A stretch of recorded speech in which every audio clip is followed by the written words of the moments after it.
Bonjour et bienvenue à l'Autocar show. Well, for those of you wondering what I'm going on about, just me being me, practicing my rusty French, getting caught up in the moment in the beautiful city of Paris. As you've guessed, I'm here for the motor show. Loads of launches lined up. First one up for me is the Jaguar F-Type, much awaited, and I'm off to see it right now.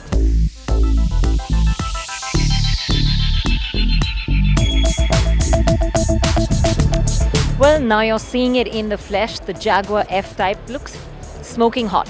There's an understated elegance to this car. Doesn't scream out at you, but it definitely makes you turn around and go wow. And this red is only adding to all the appeal. You know, there's a lot of little bits on this car that I really like. The shark gill sort of air intakes in front that make it very aggressive. The carbon fiber spokes on the wheel here, the accents, that really makes it nice and sporty. The headlamps, the strong snout in front. And of course, coming to the rear, this very aggressive flank that is so reminiscent of the old type Jags where it swoops up and goes down.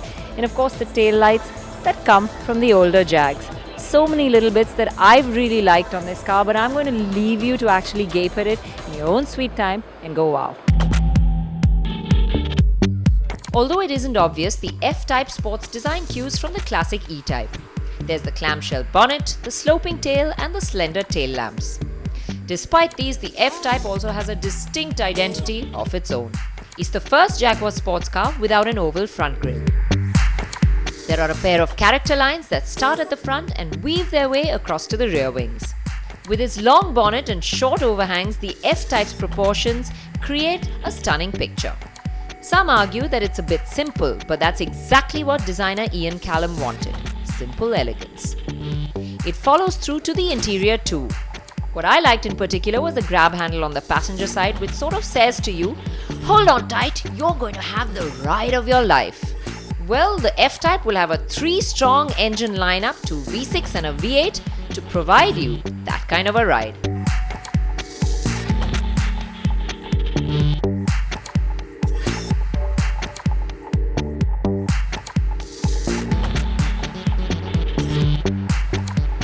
Well, it's definitely a contender for star of the show.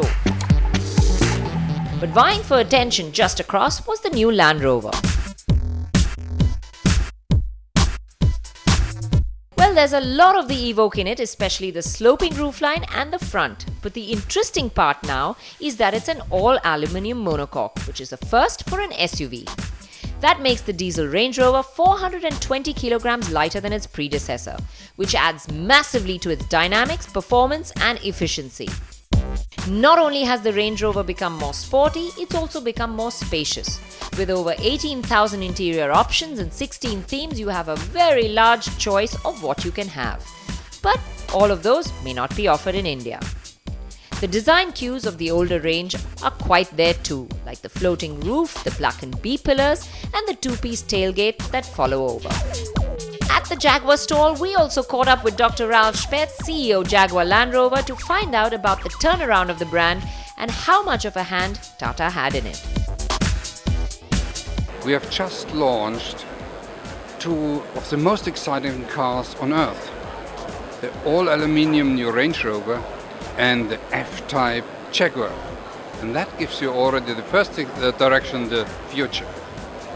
We have restructured after the launch, after the takeover, and simultaneously invested in growth. Tata supported Jaguar Land Rover to grow. As a strategic investor invested in the mid and long-term vision, we had an opportunity really to grow the business, to develop the cars, and so it was a very, very good approach, a combined one.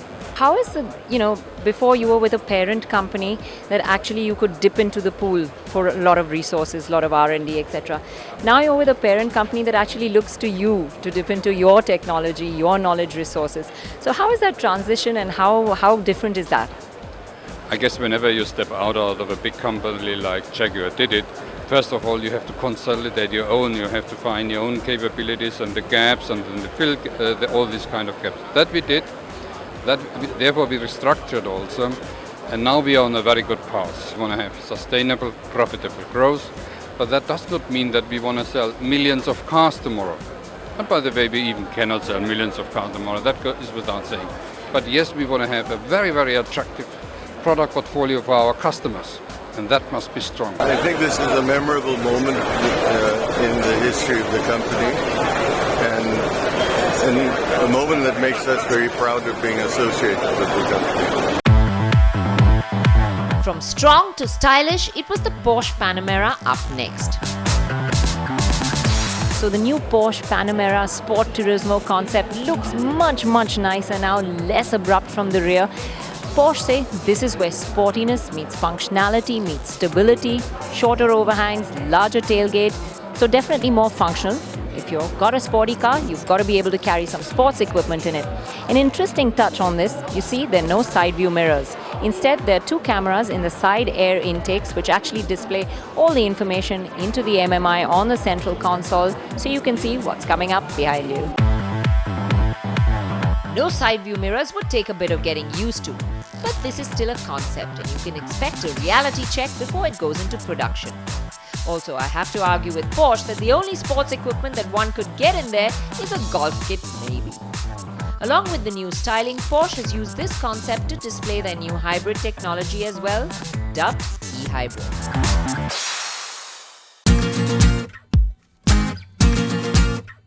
Across the hall from there was an opulent display of thousands of square feet filled with Volkswagen's Golf. What a statement!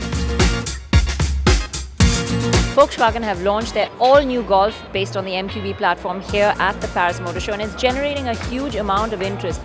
This is because it's the most popular car for Volkswagen, it's their biggest seller, it's really their mainstream, and what Hormuz really said is true. Volkswagen without the Golf is like idli without sambar. It's a simple equation. They have been trying to bring it into the Indian market, but unfortunately, it's not been the right fit. The new Golf is a nice looking car. It's longer, it's leaner, and it's got the plush interiors that are now expected from it. The Golf is a large hatchback and the kind of price it would come for in the Indian market would give it very little demand, which is why it isn't here yet, and we caught up with ARVIND SAXENA, who told us more. I think it's a little too early. Market is still not evolved at such high end or bigger hatches in India. So I don't see it really in the immediate future. Long term, one can't comment right now, but immediate, I don't see much of the volumes really coming out of the Golf, while Golf is a very, very important Volkswagen offering. There was another car from the group that was demanding our attention. Audi these days makes more sense because it's longer than its earlier 3-door version, which means there's now more legroom and better boot space, both vital requirements for us. Despite the additional length, it's also lighter by 90 kilograms, so it should be really nice with a TFSI engine, but in India, it's really the diesel that will hog the demand. Now if we say Audi these days, BMW almost comes in at the same breath, with both of them battling for share in the Indian market. It was the active concept Tourer that was grabbing all the attention at the BMW stall, with enough reason. After all, this is slated to be the first in a range of new front-wheel drive cars from BMW. A lithium-ion battery pack paired with a petrol engine from BMW's new 3-cylinder range produce 188 bhp. BMW will share this UK L1 platform for the new Mini and the next generation of small BMWs. Sharing the hall with BMW were a lot of other cars, quite a few of them interesting to us in India. At the Dacia stall, we spotted this. Quite a logical option for the Indian market. A lot of MUV demand in the Indian market, so Renault should come in with a product like this, 7-seater. I'm in the middle row of seats, which actually has a decent amount of leg room. It's quite spacious, it's got good width, third passenger will be comfortable, but you could compare it to the Ertiga, not really something as spacious as the Innova. I did try the third seat out earlier as well. Nice leg room, but the problem is you sit in such a knees up position that it gets a bit uncomfortable. So at the best, would be good for kids.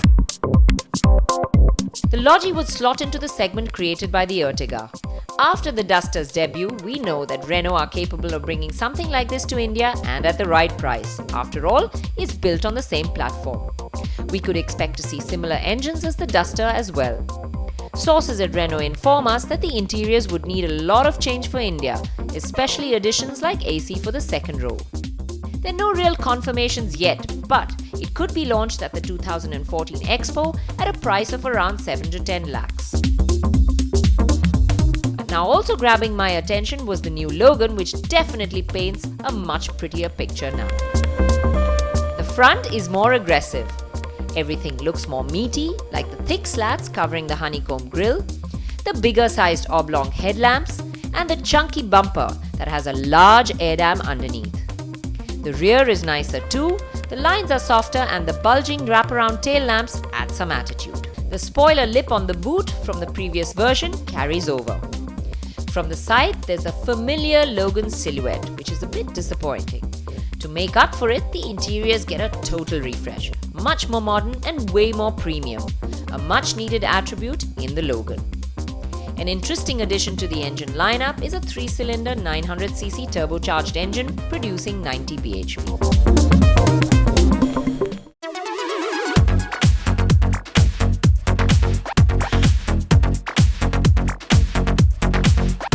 Based on Volvo's new 5-door V40 hatch, the next-gen cross-country gets a range of cosmetic tweaks for a more rugged look, including new bumpers and side sills with contrasting inserts.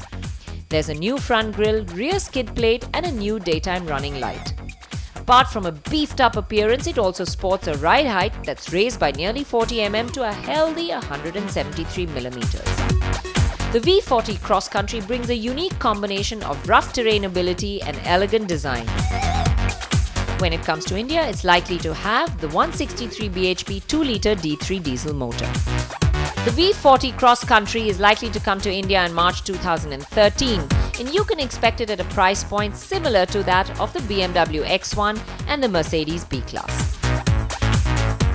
Well, along with all the launches, there was another special occasion for me. That was to attend the World Women's Car of the Year award presentation ceremony. The trophy was presented to Jerry McGovern, Land Rover Design Director and Chief Creative Officer. The Range Rover Evoque was the choice of 14 motoring journalists from across 12 countries in the world. Being one of the judges is an honor, and I asked my co-jurors what excited them about the Evoque. So here at the Paris Motor Show, the Women's World Car of the Year jurors have gathered to give away the trophy for the top honor, which was won by the Range Rover Evoque, and I'm going to have a little bit of a chat with them to find out what they really liked about it. Henny, let's begin with you. The Evoque stands out by its design, mainly to me. And I'm more of a sports car lover, but this turns me around and it's really nice. And the drivability is very good. And Range Rover Evoque started to show up right from the word go. We knew very early that it was going to win. And I pretty much fell in love with the Evoque when I first took delivery of my press car. And when somebody came to collect it, I didn't want to give it back. Is that it does everything it's designed to do on a practical scale, but it does it with an immense dollop of style as well. Well, you heard it from all the judges, and as far as I'm concerned, the Evoque ticked off all the right boxes for me, and we're going to go into the presentation very shortly. Well, it was nice to finally meet the people I've been talking to for the last couple of years, but there was a job at hand for me to do, and after the Honda stall it was to check the new CR-V. The most prominent changes are at the front, where the CR-V features a wraparound lower front bumper that's better integrated into the rest of the front fascia than on the current car. The 3-bar horizontal front grille is also much more dominant, with slimmed-down headlights flanking it on either side. The large alloy wheels featured on the concept have been exchanged for more practical-looking variants. At the rear, the CR-V will retain the vertical taillight design of the current car. There's a new party trick to the new CR-V, and it's this. It's got a 60-40 seat split that you can use just one hand to flip down with great ease.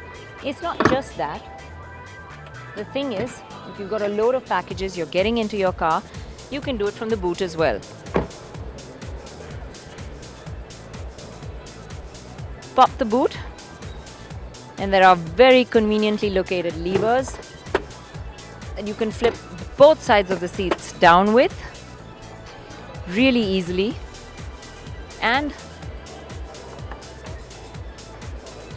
you can close the boot with ease as well. So if you come in loaded with luggage, the CR-V makes it really easy for you. current CR-V is available with a 2-litre or a 2.4-litre petrol engine with either 2 or all-wheel drive options. Expect the new CR-V to hit our shores before the end of the year at around 28 lakhs. There were another couple of facelifts that will be headed our way. The Fiesta facelift. A mid-cycle change sees it carrying an aggressive new grille that is now a highlight on new Fords. And the headlights are sharper too. This new Fiesta also gets Ford's celebrated EcoBoost engine, which we would see first in the EcoSport. Apart from the exterior refresh, the upgrades include a neater center console with Ford's Sync multimedia system. And there was also the Chevy Spark, or as we know it, the Beat. It's now loaded with much more aggression. The grille has been redesigned, it's much bigger and drops well below the headlamps. It looks deeper set too. The new full-width air dam also looks very sporty. At the back, the LED stop lamps are integrated into the spoiler and the tail lamps have been redesigned too. The lenses run from the edge to edge, replacing the black surround, and the turn indicators use clear lenses now. The rear bumper is also restyled to look like it has a diffuser. The changes are sure to appeal to the Chevy customers in India.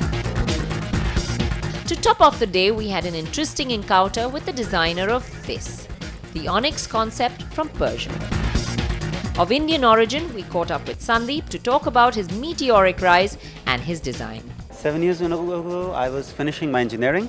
I was just finished my engineering in Nasik, and I was preparing to start working for Mahindra actually. It wasn't easy, let's say these 7 years, but something I really wanted to do and kept on sketching a lot, so finally I guess I did it, got lucky. As you see, the exterior is much more sharper, it's much more confident, the front is much more statutory, it's got the 504 negative in the front, it's got the lion in the grille, it's at the back we have inspirations from the 205 but dealt in a very modern way, and on the body side we have this beautiful highly tense surface created by the scalp in this highly muscular sensual body side. We have very innovative materials on the car. We have newspaper wood, which is upcycled newspaper. We have felt, and on the exterior we have copper hand beaten into form of the car. So it's very premium, and of course carbon fiber, which is given for a supercar. The car was an eye-catcher for sure. Lots of carbon fiber, but more interesting was the compressed paper that looks like wood used on the interior trim. And of course, the fact that there were no seats.